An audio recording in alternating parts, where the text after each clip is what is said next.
अटल pension योजना, जो specially Bharat सरकार द्वारा डिजाइन की गई है उस वर्ग के लिए जो अनऑर्गेनाइज्ड सेक्टर में काम करते हैं, जैसे कि दिहाड़ी मजदूर और श्रमिक।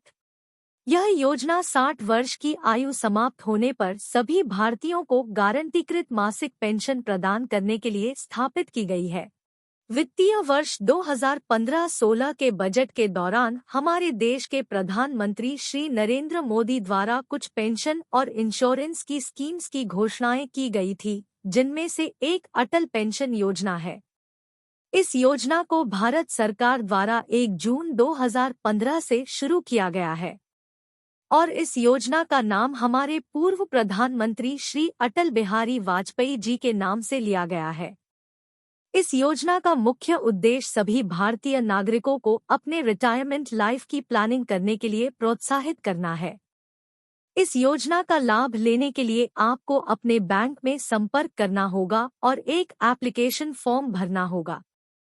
यह एपीवाई का कंट्रीब्यूशन चार्ट है, जिसमें आपकी एप्लीकेशन करते समय की आयु और आप 60 साल के आयु के बाद कितनी पेंशन लेना चाहते हैं उसके हिसाब से आपका कंट्रीब्यूशन अमाउंट कितना होगा वह पता कर सकते हैं। पेंशन की मिनिमम अमाउंट 1000 और मैक्सिमम अमाउंट 5000 है। फॉर एग्जाम्पल हम 18, 28 और 38 वर्ष की आयु के लिए कंट्रीब्यूशन कितना आएगा यह देखते हैं। 40 वर्ष के बाद आप इस योजना में शामिल नहीं हो सकते। इस योजना में आप कंट्रीब्यूशन मंथली, क्वार्टरली और हाफ ईयरली भी कर सकते हैं। अगर कोई व्यक्ति 18 वर्ष की आयु में इस योजना में शामिल होते हैं तो उनका मंथली कंट्रीब्यूशन 1000 की पेंशन के लिए 42 रुपए, 2000 की पेंशन के लिए 84 रुपए, 3000 की पेंशन के लिए 126 रुपए, 4000 की पेंशन के लिए 168 रुपए और 5000 की पेंशन के लिए 210 रुपए होगी, जो उनके बैंक अकाउंट से हर महीने 42 वर्ष तक कटेगी।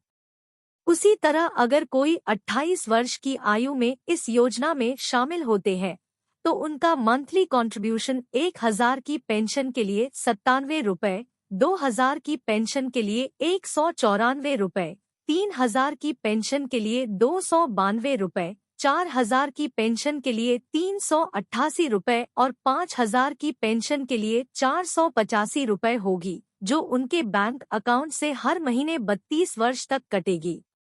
और अगर कोई 38 वर्ष की आयु में इस योजना में शामिल होते हैं तो उनका मंथली कंट्रीब्यूशन 1000 की पेंशन के लिए 240 रुपए, 2000 की पेंशन के लिए 480 रुपए, 3000 की पेंशन के लिए 720 रुपए, 4000 की पेंशन के लिए 957 रुपए और 5000 की पेंशन के लिए 1196 रुपए होगी, जो उनके बैंक अकाउंट से हर महीने 22 वर्ष तक कटेगी।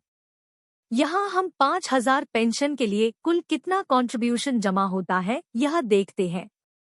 18 वर्ष आयु में 5000 पेंशन के लिए 210 रुपए मंथली यानी ईयरली 2520 और 42 वर्ष में यह राशि 1,05,840 होती है, जिसके मुकाबले नॉमिनी का कॉर्पस अमाउंट है 8,50,000 रुपए। उसी तरह 38 वर्ष आयु में 5000 पेंशन के लिए 1196 रुपए मंथली यानी ईयरली 14,352 और 22 वर्ष में यह राशि 3,15,744 होती है। यहाँ भी नॉमिनी का कॉर्पस अमाउंट है 8,50,000 रुपए। जितनी कम उम्र में योजना में शामिल होंगे उतना ज्यादा फायदा होगा। कंट्रीब्यूशन कंप्लीट होने के बाद हर महीने 5000 की पेंशन बैंक खाते में जमा होगी जब तक एप्लीकेंट की आयु है तब तक। उसके बाद उसके पति या पत्नी को यह 5000 पेंशन मिलेगी जब तक उसकी आयु है। उसके बाद जो आपके नॉमिनी या लीगल एयर्स को संचित पेंशन धन प्राप्त होगा, यानी आपका योगदान और उन पर अर्जित रिटर्न। जब आप योजना में शामिल होते हैं तो यह राशि पूर्व परिभाषित होती है। एपीवाई की कुछ विशेषताएं। एक, भारत सरकार द्वारा स्थापित। 2, सभी भारतीय नागरिकों के लिए पेंशन योजना। 3 आपको और आपके पति या पत्नी को न्यूनतम मासिक पेंशन की गारंटी। 4 आपके नॉमिनी को आपके और आपके पति या पत्नी दोनों की मृत्यु के बाद संचित पेंशन धन प्राप्त होगा। 5 आयकर लाभ। 6 असंगठित क्षेत्र के लोगों के लिए सरकार की ओर से अतिरिक्त योगदान। इस योजना में शामिल होने के लिए आप भारतीय नागरिक होने चाहिए। आपका किसी बैंक में या पोस्ट ऑफिस में सेविंग्स अकाउंट होना चाहिए। अगर आपके पास सेविंग्स अकाउंट नहीं है तो आप नया अकाउंट खुलवा सकते हैं।